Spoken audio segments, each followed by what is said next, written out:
¿Qué tal, amigos? Bienvenidos al programa Joyas Eternas. Es para nosotros un privilegio que nos estén acompañando nuevamente. El día de hoy vamos a continuar con el tema que se estuvo platicando el día de ayer, que estábamos hablando un poco sobre las funciones de la iglesia aquí en la tierra. Estábamos hablando de que la iglesia tiene que ser la continuación del ministerio de Cristo. Hablábamos de que la iglesia tiene que dar testimonio, tiene que ser una señal de que Cristo vive en ellos. Y también hablábamos acerca de los milagros. Entonces hoy, para continuar el tema, nos acompaña nuevamente el pastor Hernando Mejía y vamos a empezar el tema lanzándole una pregunta. Ahora vamos a hablar acerca de los prodigios. ¿Qué son los prodigios, pastor?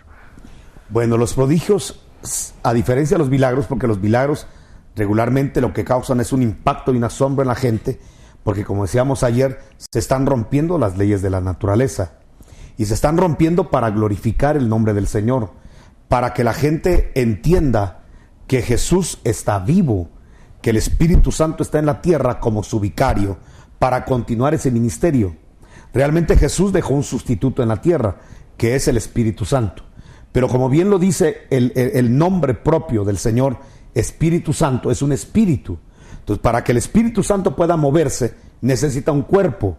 Y entonces se está tomando el cuerpo de Cristo, que es la iglesia, para que el cuerpo de Cristo, movido por la voluntad del Espíritu Santo, se mueva la sobrenaturalidad que cambia.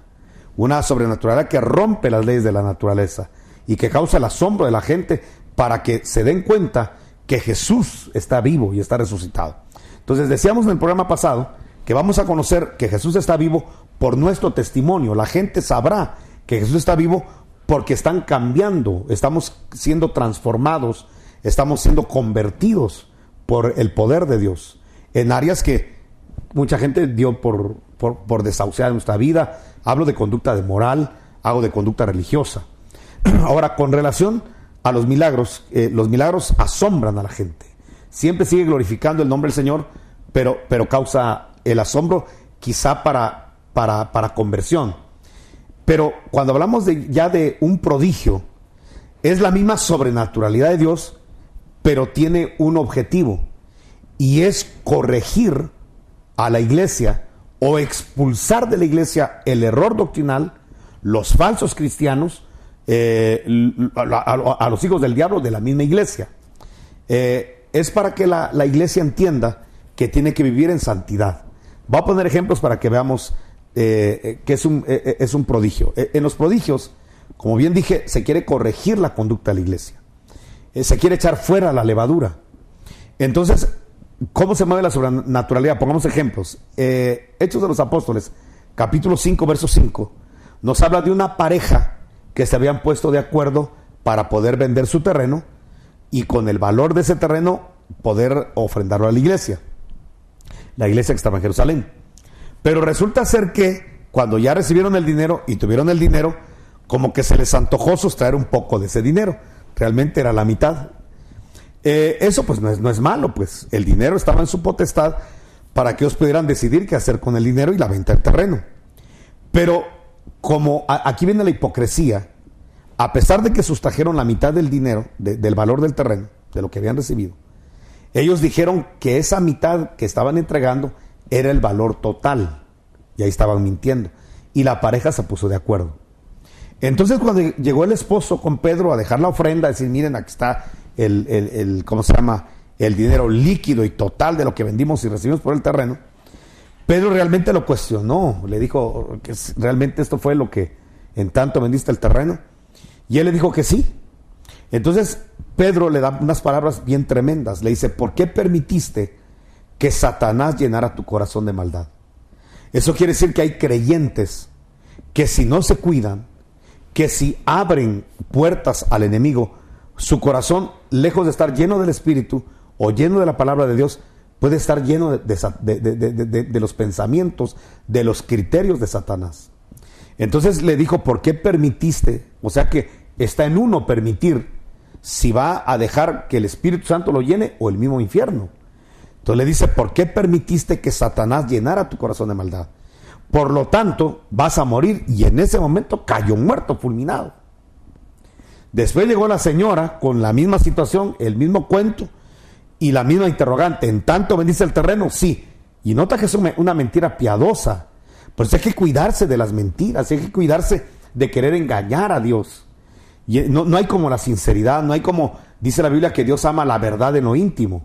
Ella hubiera confesado el pecado, hubiera arrepentido, Dios la hubiera perdonado, porque Dios es amplio en perdonar. Pero la gente que persiste en su pecado, en su maldad, siendo ya creyente, llega un momento determinado en que se mueve la sobrenaturalidad de Dios y la señora también cae muerta y fulminada ahí. Entonces la pareja murieron en la iglesia como la consecuencia de la sobrenaturalidad de Dios. Ahí no fue una enfermedad progresiva, no, definitivamente Dios los cortó de la vida física. Lo tremendo es que dice que cuando toda la gente se enteró de lo que había pasado, le cayó un temor a la iglesia que la gente arregló sus vidas.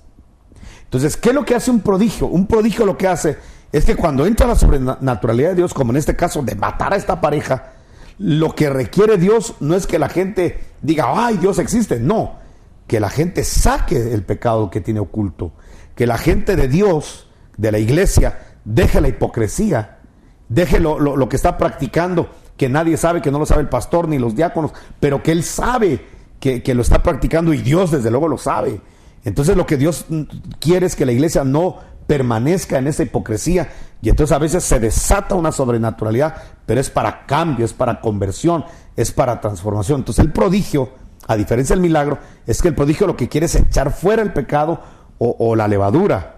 Cuando hablo de la levadura puedo poner otro ejemplo, el ejemplo de Elimas el mago. Ese era un judío. Ese era un judío que predicaba de Jesús. De hecho, él tenía por sobrenombre Bar Jesús. Bar Jesús significa hijo de Jesús, discípulo de Jesús. Entonces él como que estaba dando a entender que él ya se había convertido, que creía en Jesús, pero trastocaba el evangelio mezclándolo con el legalismo judío. Y es como algo de lo que se está viendo hoy en día con el judaísmo mesiánico, ¿verdad? Que hay un judaísmo mesiánico que es legítimo en los judíos que confiesan que Jesús es Dios, no solo Salvador, y del el judaísmo mesiánico que es falso, que confiesan que Jesús es el Mesías, pero que no reconocen su divinidad. Entonces, ese es un falso judío mesianazgo. Entonces, ahora cuando hablamos de esto, hablamos de que Elimas, porque se llamaba Elimas, él tenía por sobrenombre discípulo de Jesús o hijo de Jesús.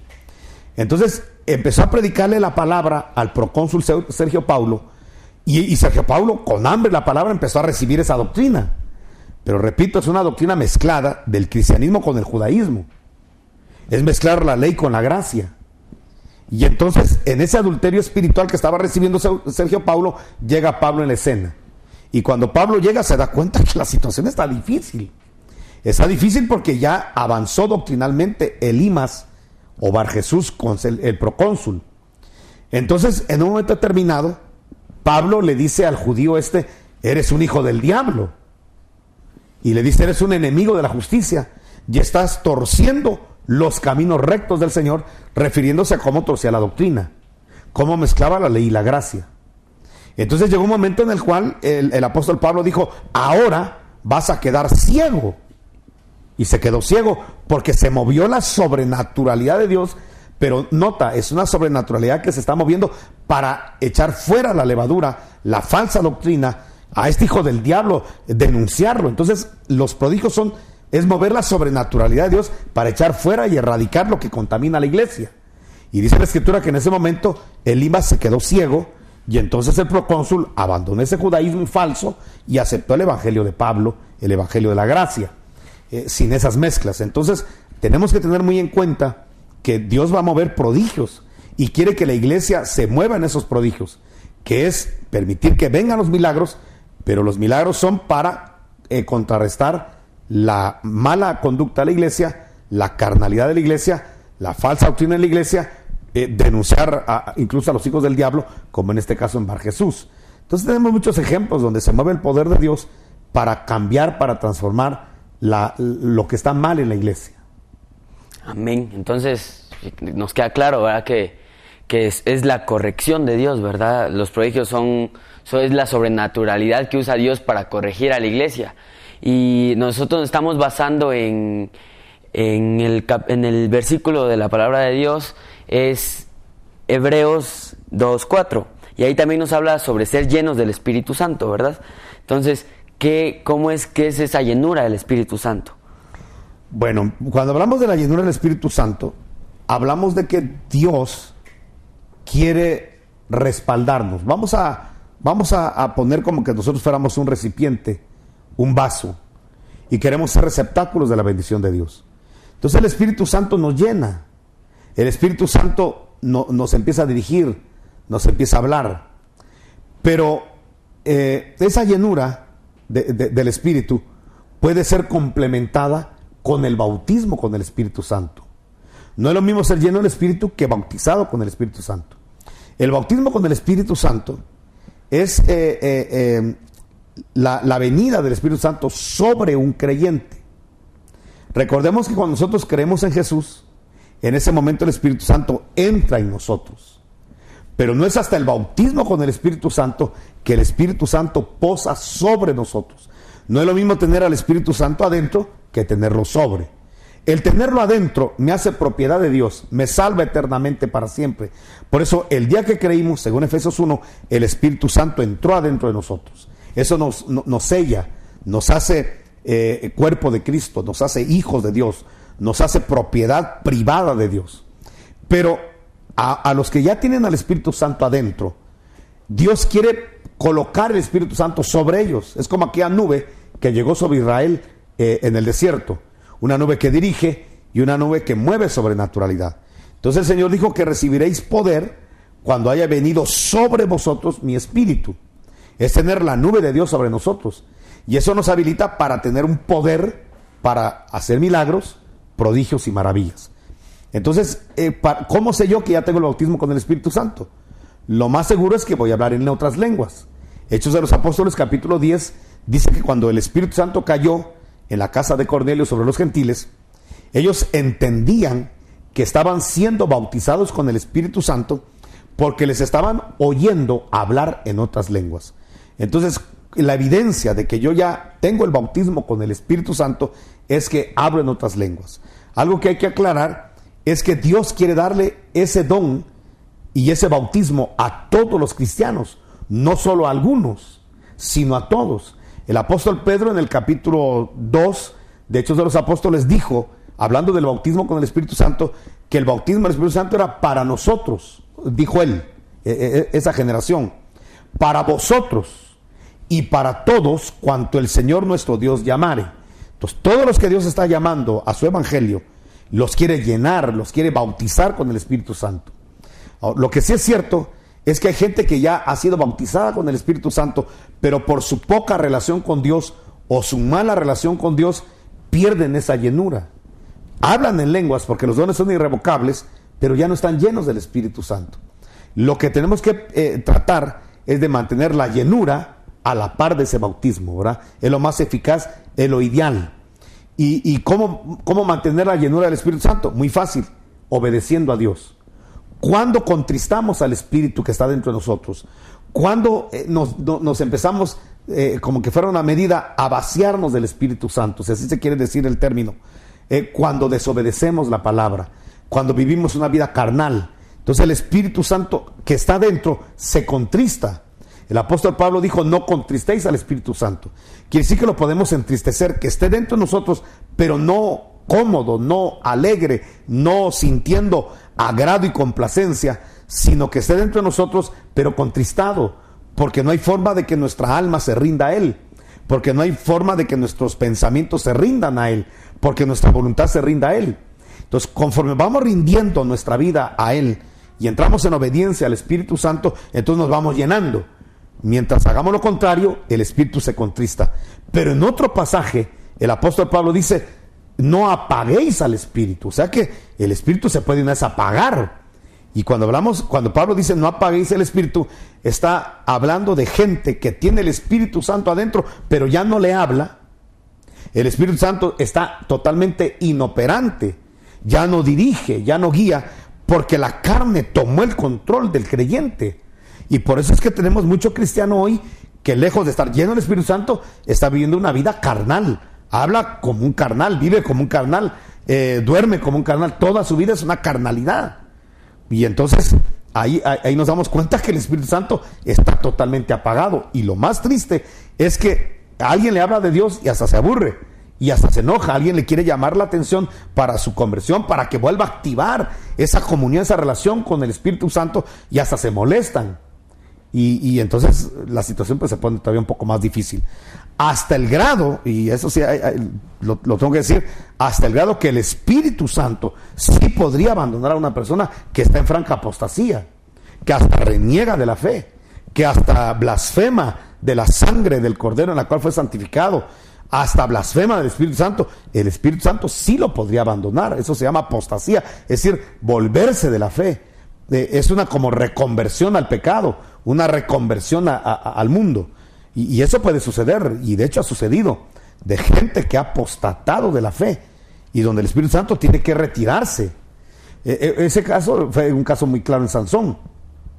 Dice que Sansón empezó a jugar con el pecado una y otra vez, y siempre pensaba, voy a pecar y yo esta vez saldré igual que las otras, esta vez saldré igual con las otras. Y eso lo hizo reincidente en el pecado, lo hizo ser un practicante del pecado. Entonces dice que cuando Sansón la última vez dijo, esta vez voy a salir igual que las otras, dice la Escritura, pero él no sabía que el Espíritu ya se había retirado de él. Y entonces cuando quiso romper las cuerdas, ya no se pudo. Y hay mucha gente que no se está dando cuenta que el Espíritu se está retirando de él. Y entonces va a terminar amarrado. Sansón terminó siendo un payaso del enemigo. Le quitaron los ojos, terminó esclavo y siendo un juguete de los filisteos. Y hay mucho cristiano que así está hoy en día. Está siendo un juguete de demonios, de espíritus inmundos, de la carne, y de donde ya se puede ver que es una persona abandonada totalmente por el Espíritu. Pero aquí hay una situación interesante, interesantísima. Dios Todopoderoso, antes de que una persona cristiana de la iglesia llegue a esas instancias, yo he visto en mi experiencia que Dios mejor los corta de la vida física. Ese es el famoso pecado de muerte que habla Juan, donde dice, hay pecados que llevan a la muerte, por lo cual les pido no rueguen. Porque hay gente cristiana que ha desobedecido tanto a Dios y que en la forma vertical no hay modo que oigan a Dios. Están haciendo su voluntad, su vida, y para que no se pierdan eternamente, para que no destruyan su vida eterna, Dios permite cortarlos de la vida física.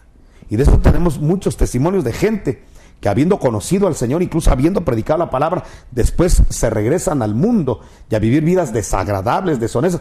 Llega un momento en que Dios mejor los corta de la vida física. Y como Ananías y Zafira, que los cortaron de la vida física, es un pecado de muerte. Porque Dios prefiere que se mueran, que se vayan a la tumba, al sepulcro de los cementerios, pero que su espíritu sea salvo en el día del Señor. Entonces, lo mejor es estar lleno del Espíritu Santo. Esto es lo ideal. Dios quiere que estemos llenos de Él.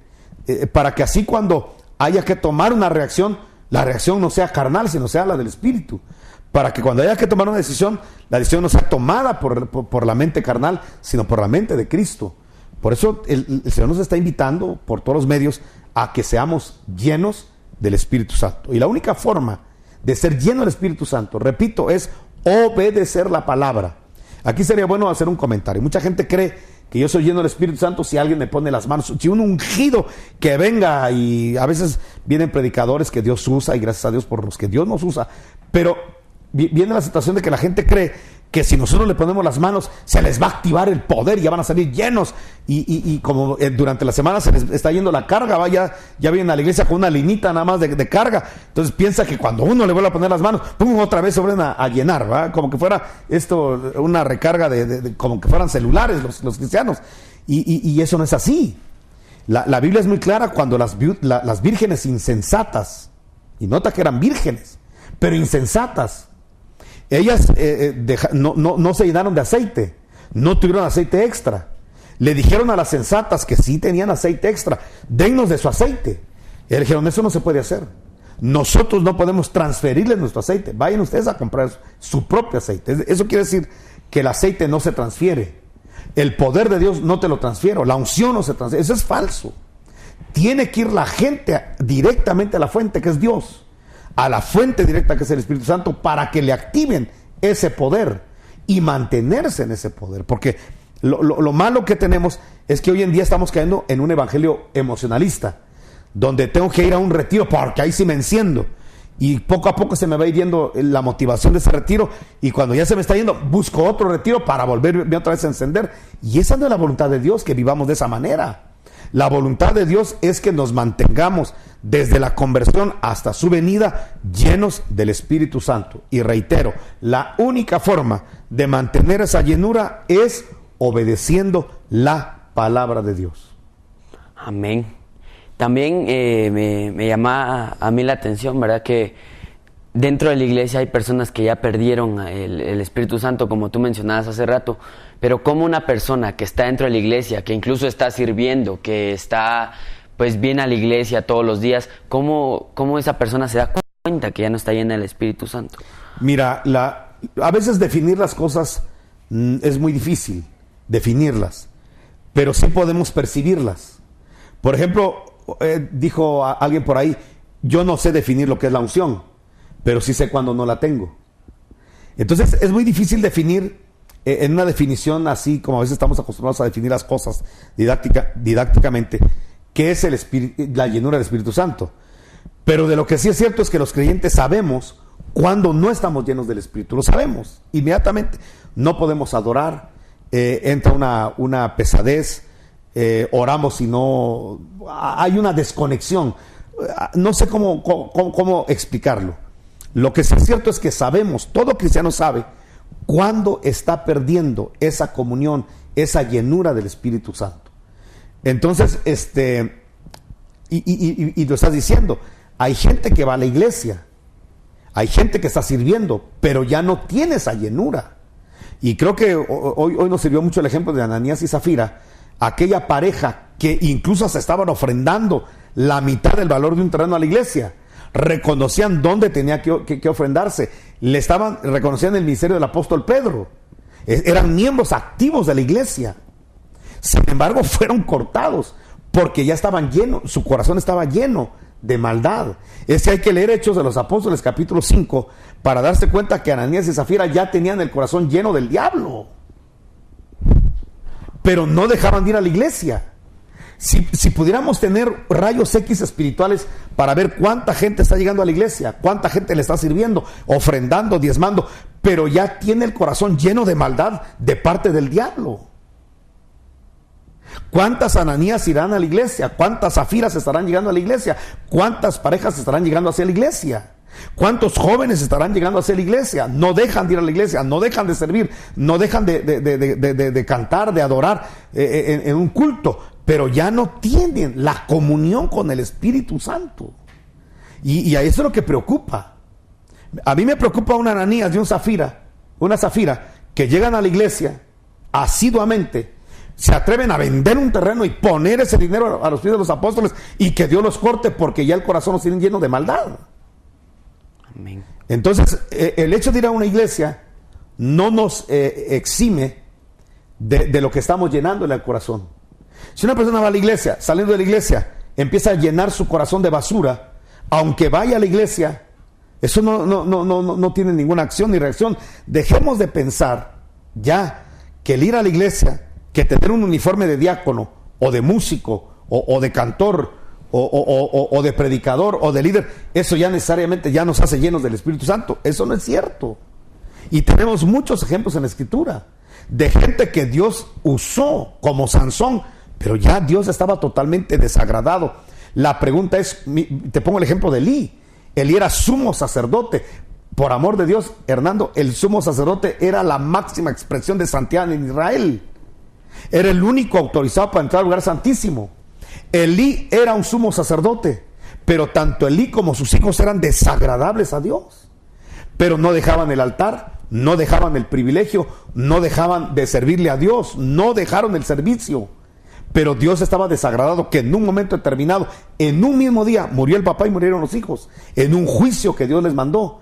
¿Por qué? Porque los cortó de la vida física, porque ya Dios estaba hastiado de que ellos no honraran a Dios.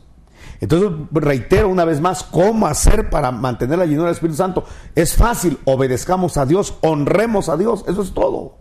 Y tendremos la llenura del Espíritu Santo, que a donde quiera que vayamos, honremos a Dios. Pero a Dios se honra no solo cantando coritos, a Dios se le honra reproduciendo el carácter de Jesús. Porque el carácter de Jesús es el carácter del Padre. Entonces, esta es una cadena así. El que me ha visto a mí, Felipe, ha visto al Padre que me envió. Y en el caso nuestro, en la cadena es que le digamos a la gente de aquí abajo, de la tierra, el que me ha visto a mí, ha visto a Jesús. Cuando nosotros podamos decirle a la gente que nos conoce y la que no nos conoce, míreme, y la gente ve, lo que usted ve en mí es Jesús. Como lo dijo Pablo, ya no vivo yo, es Cristo el que vive en mí. Como lo dijo Pablo, imítenme a mí en lo que yo imito a Cristo. Cuando podamos decir eso, pero no como una confesión, sino como una realidad, no como un verso retórico, sino como una realidad. Cuando podamos decirle al mundo, míreme, lo que yo vivo, lo vivo en la fe del Hijo de Dios, ya no vivo yo. Caray, cuando podamos decir eso, estamos haciendo bien nuestro papel en la tierra. Mientras no podamos decir eso a plenitud, entonces tenemos que seguir trabajando, tenemos que seguir perseverando, tenemos que seguir buscando la intimidad con Dios, tenemos que seguir buscando la intimidad con la palabra hasta que un día amanezcamos a la imagen de Jesucristo y que la gente diga, hoy amaneció Jesús. Que la esposa diga de su esposo, me casé con el mejor hombre porque se parece a Jesús. Cuando el esposo diga, me casé con la mejor mujer porque tiene todas las características de Jesús. Cuando el hijo diga de su papá, qué buen padre tengo, tiene las características de Jesús. Cuando el papá diga de su hijo, que me honra mi hijo porque tiene todas las características de Jesús. Cuando el pastor diga de sus ovejas, qué lindas ovejas, qué liderazgo, qué diaconado el que tenemos, igualitos a Jesús. Cuando el diaconado y el liderazgo diga, qué bien mi pastor se parece a Jesús. Cuando los vecinos digan, mi vecino se parece a Jesús. Cuando la gente de la universidad diga, se parece a Jesús. El del instituto, él se parece a Jesús. El director, él se parece a Jesús. Estaremos haciendo bien nuestra función. Mientras no puedan decir eso nosotros, tenemos que seguir trabajando, tenemos que seguir metiéndonos con Dios, a obedecer la palabra, a conocer los principios de la palabra, a conocer los fundamentos de la palabra y vivirlos. Y yo sé que va a llegar un día en el cual vamos a calcar el carácter de Jesús con señales, milagros, maravillas y repartimientos del Espíritu Santo. Amén. Bueno, amigos, se nos ha acabado rápidamente el tiempo, pero esperamos que el tema haya sido de bendiciones para su vida. Les recordamos que se pueda abocar con nosotros, hacernos comentarios, lanzarnos preguntas a los números que están apareciendo en pantalla y pues que el Señor les bendiga. Gracias por invitarnos nuevamente a sus hogares. Bendiciones.